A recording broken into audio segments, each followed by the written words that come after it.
میں کر رہے ہیں اللہ حضرت کہ زمانے کا مقدس ہونا اور ہے اور برے کا برا ہونا اور ہے۔ اب اس زمانے سے مقدس کون ہو سکتا ہے کہ جس میں رسول پاک صلی اللہ علیہ وسلم خود ظاہری حیات میں ہے؟ مگر ابو جہل بھی تو اسی زمانے میں تھا۔ اب اس عظمت، زمانے کی عظمت ابو جہل کو تو نہیں ملی، بلکہ الٹا یہ ہے کہ اتنے سنہری گولڈن چانس کو اس نے ضائع کیا۔ تو ایسے ہی دور صحابہ ہونا، اس سے ان لوگوں کو جو برے عقیدے بنا رہے تھے ان کو کوئی فائدہ نہیں ہوا، اور کہا کہ ابھی دور صحابہ تھا اور تابعین تھا، اور روافض بھی پیدا ہو چکے تھے، خوارج بھی پیدا ہو چکے تھے، اور معتزلہ بھی پیدا ہو چکے تھے، نواسب بھی پیدا ہو چکے تھے۔ یعنی اتنی سخت فتنوں کی بارش اس وقت شروع ہو گئی کہ جب ابھی کچھ صحابہ رضی اللہ تعالیٰ عنہ بھی زندہ تھے اور تابعین تو کثرت سے موجود تھے۔ اس کے بعد اسی چیز کو ایک اور مقام پر اعلی حضرت رحمۃ اللہ علیہ نے بیان کیا ہے، وہ جلد نمبر 22 ہے۔ اس سے مزید آپ کو پتہ چلے گا، یہاں سوال یہ کیا گیا اعلی حضرت فاضل بریلوی رحمۃ اللہ علیہ سے 420 صفحے پر ہے کہ حضور سرور کائنات صلی اللہ علیہ وسلم نے دربارہ محبت، یہ جو ہم پڑھتے ہیں محبت کے بارے میں، وہ دربارہ محبت و اطاعت آل رضی اللہ تعالی عنہم کے لحاظ سے کچھ ارشاد فرمایا ہے یا نہیں؟ یہ سائل نے پوچھا کہ اہل بیت اطہار رضی اللہ تعالی عنہم کی محبت اور ان کی اطاعت کے بارے میں کچھ ارشاد فرمایا ہے یا نہیں؟ تو اعلی حضرت فاضل بریلوی رحمۃ اللہ علیہ لمبا جواب لکھتے ہیں، احادیث لکھتے ہیں، اور لکھتے لکھتے یہ لکھتے ہیں کہ ان کی محبت، اہل بیت رضی اللہ تعالیٰ عنہ کی محبت بحمد اللہ تعالی مسلمان کا دین ہے۔ اہل بیت کی محبت مسلمان کا دین ہے۔ یہ جو کچھ لوگ گفتگو کرتے وقت اردو میں کہہ دیتے ہیں نا کہ جزو دین ہے، تو اصل میں ہمارے احناف کے نزدیک دین کی جز ہوتی نہیں۔ دین ہے ہی ایسی چیز کہ جو اجزاء میں نہیں ہوتا، ہو تو سارا ہوتا ہے، نہ ہو تو سارا ہی نہیں ہوتا۔ اس کے اندر ارکان ہو سکتے ہیں مگر اجزاء نہیں ہوتے۔ یہ بڑے بڑے لوگوں نے اپنی کتابوں میں بھی غلطیاں کی ہوئی ہیں کہ اجزاء ایمان، طاہر القادری نے نام ہی رکھ دیا تھا اپنی کتاب کا۔ تو امام اعظم ابو حنیفہ دین کو، ایمان کو بسیط مانتے ہیں، اور اس پر پھر دلائل ہیں ان کے پاس۔ تو یہاں ویسے لفظ دین ہے، کہا ان کی محبت بحمد اللہ تعالی مسلمان کا دین ہے، اور اس سے محروم ناسبی خارجی جہنمی ہے۔ یہاں ناسبی کا لفظ پھر اعلی حضرت رحمۃ اللہ علیہ نے استعمال کیا کہ اس محبت سے محروم، جو محبت اہل بیت رضی اللہ تعالی عنہم ہے، اس محبت سے محروم کون ہے؟ ناسبی خارجی جہنمی ہے۔ والعیاذ باللہ تعالی، رب سب کو بچائے ناسبی خارجی جہنمی ہونے سے۔ اب محبت واضح طور پر اس کی شان بتائی، لیکن یہ اعلی حضرت ہیں، ترازو فوراً دائیں بائیں صراط مستقیم کا تعین کرتے ہیں، فرماتے ہیں مگر محبت صادقہ، یعنی محبت جو دین ہے، اہل بیت کی محبت جو کہ دین ہے، ایمان ہے۔ کون سی محبت؟ محبت صادقہ، سچی محبت، مطلقاً محبت نہیں کہ جھوٹی ہو یا سچی ہو، نہیں، سچی محبت۔ جس طرح وہاں حضرت عیسیٰ علیہ السلام کے بارے میں سرکار نے فرمایا کہ محبت تو ان کی تھی مگر جھوٹی تھی تو جہنم کا باعث بنی، تو ایسے ہی اہل بیت اطہار رضی اللہ تعالیٰ عنہ کی محبت صادقہ جنت لے جائے گی، اور اگر محبت ہو مگر ہو کاذبہ تو جنت نہیں لے جائے گی۔ تو کہتے ہیں محبت صادقہ. اب یہ اعلیٰ حضرت ہیں، کہتے ہیں نہ روافظ کی سی محبت کاذبہ.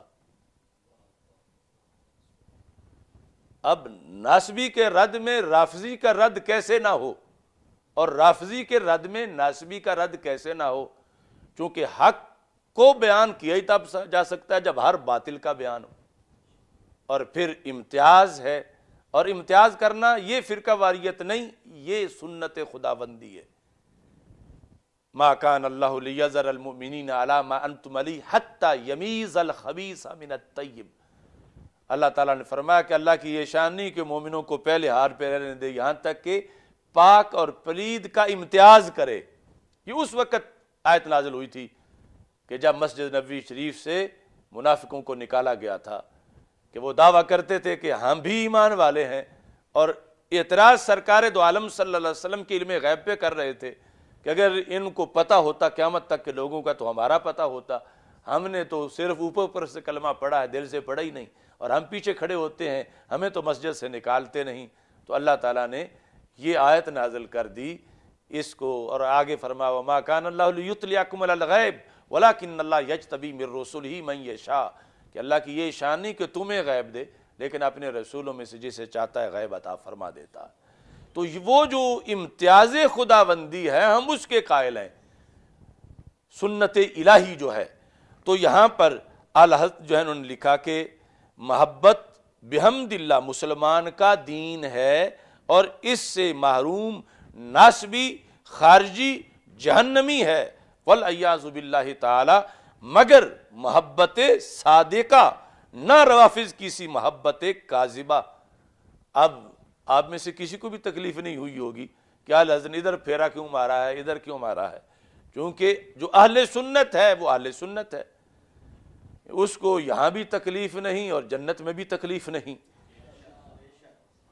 اب ساتھ فرماتے ہیں جنہیں ائمہ اطہار فرمایا کرتے تھے، جنہیں کا تعلق ہے روافظ کے ساتھ، جنہیں ائمہ اطہار فرمایا کرتے تھے خدا کی قسم تمہاری محبت ہم پر عار ہوگی، کہ یہ تو ہمارے لیے شرم کا باعث ہوگی قیامت کے دن کہ جب رب پوچھے گا یہ ہیں وہ جو تمہاری محبت میں دین سے بغاوت کرتے رہے، تو ہمارے لیے عار ہوگی یہ محبت قیامت کے دن. یہ مجدد دین و ملت اعلیٰ حضرت امام احمد رضا خان فاضل بریلوی رحمۃ اللہ علیہ نے ناسبیت کے رد کے اندر اہل سنت کی وضاحت میں یہ الفاظ استعمال فرمائے. اس کے بعد تیسرے نمبر پر فتاوی رضویہ شریف کی 5ویں جلد جو ہے، اب اس میں صرف پیش کر رہا ہوں اور باقی سب کچھ ہمارے اماموں کا ہے، اور جن کا اخذ کردہ نظریہ قرآن و سنت سے ہے، اور اس حقیقت کو کوئی چیلنج نہیں کر سکتا. یہ جو جلد نمبر 5 ہے، صفحہ نمبر 461 ہے، دیکھنا پھر یہاں سنی کو کوئی تکلیف نہیں ہوگی. آپ فرماتے ہیں یوں ہی نواسب نے مناقب امیر معاویہ رضی اللہ تعالی عنہ میں حدیثیں گھڑیں. نواسب نے چونکہ بغض علی میں تھے، تو حضرت امیر معاویہ رضی اللہ تعالی عنہ کے بارے میں سرکار کی حدیثیں بھی کافی ہیں، اور کسی کا محب ہونے کا یہ مطلب نہیں ہے کہ اپنی طرف سے گھڑ گھڑ کے اس کی شانیں بیان کی جائیں. تو یہ حضرت امیر معاویہ رضی اللہ تعالی عنہ کے بارے میں نواسب نے حدیثیں گھڑیں، نواسب نے حدیثیں گھڑیں.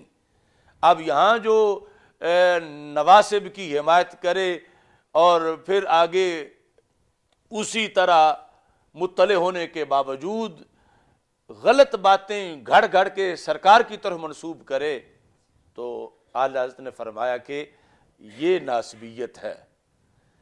یوں ہی نواسب نے مناقب امیر معاویہ رضی اللہ تعالی عنہ میں حدیثیں گھڑیں.